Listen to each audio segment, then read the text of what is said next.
Hello and welcome to the 33rd tutorial on how to program Gscript2.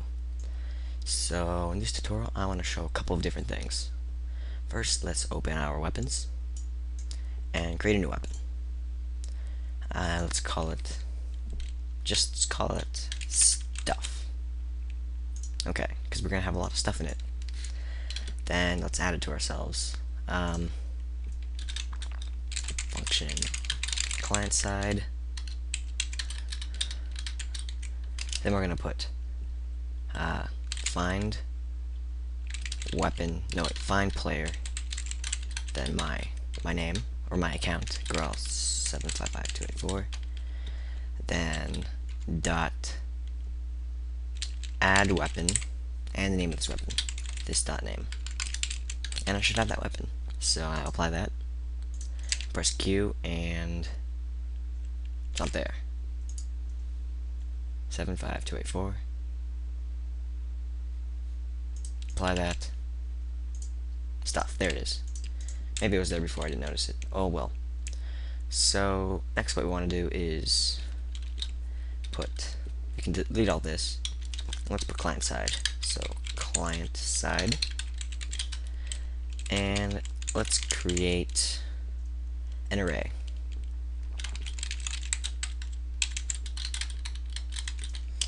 So previously, in previous tutorials, I've been using Setarray, then whatever array name I want, or like ASFD, then how many I want. Well, as you know, this is the Gscript1 version of Setarray, and what I recently found out is the Gscript2 version, which took a while to figure out. What we have to do is put parentheses, and then in it put whatever variable we want to be in the array, like this dot hello, then comma how many you want. So let's put 10. So now we have 10 variables of this dot hello, and you can do any prefix you want. You can put this dot, you can put temp dot, whatever you want. Let's just put this dot. So this adds a lot more functionality to your arrays. You can add different types of variables now. So let's just test it out. Let's put this dot hello 5 is equal to hey. Then let's put this dot hello 4 is equal to no. Let's make this less. Let's put just 5. Then we'll put 0 1, and we'll just copy this.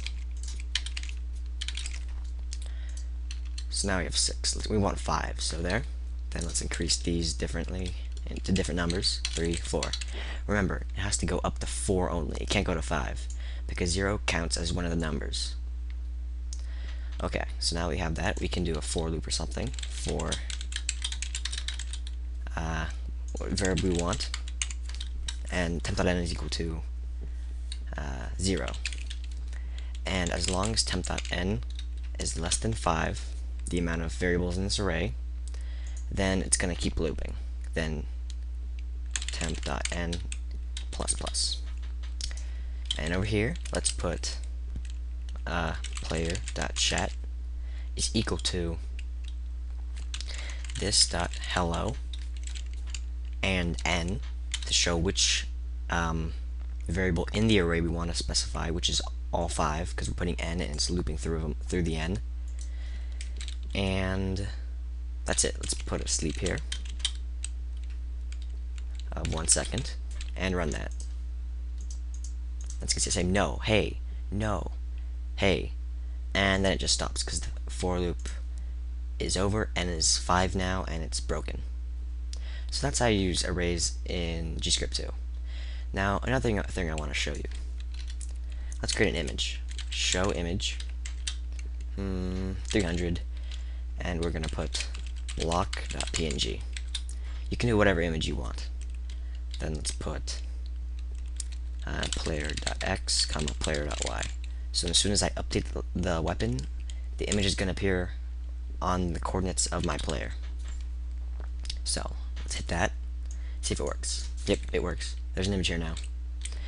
Now, there's something about images you probably don't know. You can do a lot of different change them. You can change them in a lot of different ways. So let's type with find image, and then put the image we want to find, 300, two parentheses to end it, and brackets.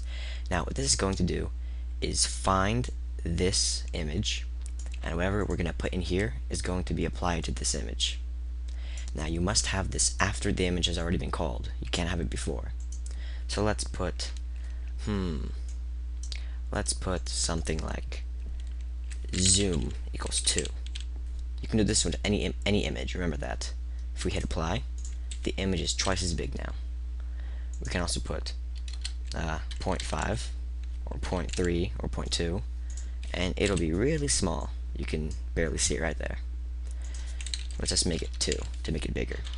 Other than that, you can also change the colors. Let's do that. Let's go here and let's put red, green, blue. Okay, now these are the 3 colors you can change. By default, these are all equal to 1 by default. So if you don't specify them, they're just going to be 1. Now, if you just have them at 1, all of the colors of the image are going to be there. However, if we change one of them to, let's say, change red to 0.5, all of the red in that image is going to be taken away by half. So now you get this tealish, aquish, greenish color here. Now if we took out red completely, 0, took out all of green, it would be blue. If we took out and made them all 0, it'd be a totally black image because there's no color in it, which is pretty useful. You can change colors around, but for us, let's just put something at random, like 0.8, 0.2, and 0.5. It's kind of ugly, but whatever. Then over here, let's put another command. Let's put alpha. Now this is how much alpha you want the image to have, like invisibility. If you put it at 1, it's going to be totally visible. If you put it at 0.6, it's going to be sort of invisible. If you put it at 0, it's going to be totally invisible. Now here's the thing with alpha. Let's put it at 0.9. It doesn't look very good, kind of. If we want it to look like a better transparency, right before the alpha, add mode equals 1. As you can see, it's better looking transparency. Let's put this at alpha 0.5, and I'll show you the difference again. This is with mode equals 1, and let's take that out. And this is without mode equals 1. See the difference? So I usually put mode equals 1 because it looks better. I'm not sure why this does it, but if you want it to look better, then just put mode equals 1. Alright, so some more things you can do is go in here and put stretch X, and we're going to put another one, stretch Y. Now what these are going to do is stretch the image on these 2 axes by whatever number you put. If you just put 1 and then put a 1 here, it's not going to do anything. As you can see, by default it's 1.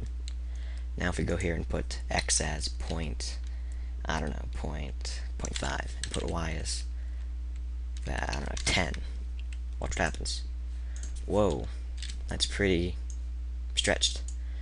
Let's make it a bit less, just 2. As you can see, you can stretch the images too.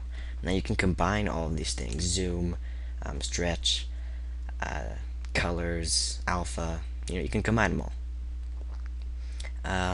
Another thing you can do is, let's just delete all of this with find image here, and go here, and instead of player X, player Y, just put 10, 10. So if we update this, it should appear at coordinates 10, 10. Now, if you look here, 10, 10 puts it into the level. So it's at the coordinates 10, 10 on the level. Now let's say that we don't want it to be on the level. We want it to be on the screen. For example, we could have our own little heart system here that shows heart images, and it moves as we move, and goes to every other level. Well, as long as it's weapon. Well, what we could do is go here and put change img for image, then viz, then parentheses. So in the parentheses, put the ID of the image, ours is 300, and then put a number. And the number we're looking for is 9. So put that there. Now if you look here, well, you can't actually see it. How about I put 100, 100 instead? As you can see, it appears at the coordinates 100, 100. Kind of hard to you to tell because you can't really see the very top left of my game screen, but this will put it at the coordinates 100, 100 by pixel. So now if we move around, you can see the levels moving, which is kind of hard to tell, but look at this NPC here for an example. You can see I'm moving, but the the image isn't moving because it's on my screen at the coordinates 100, 100. This is by pixel now. You can do the same thing with anything that has an ID with it. Now, if we put another number like, I don't know, 0, hit that, well, I don't know what that does, but if we put 1, wait, I don't want 100, 100, I want 10, 10. Well, the image again appears at coordinates 10, 10 on the level. Now, all of these numbers do something else, do something different, I believe. I only know 1 and 9. 1 for level, and 9 for pixels. You can try out some other things, but I don't know if some of them even do anything. Well, anyway, that's change image viz. So now you know more about editing the images and other things that have these IDs. So I guess that's the end of this tutorial. Now this will probably be the last tutorial I'm going to make because my server time is almost out. I hope you learned how to use Gscript2 and can now make some actual pretty good things now with it. You can make your own health systems, you can make weapons that you press space or something and then it hits the other players, things like that. And I hope you make some good things with that. That concludes the tutorial, and bye.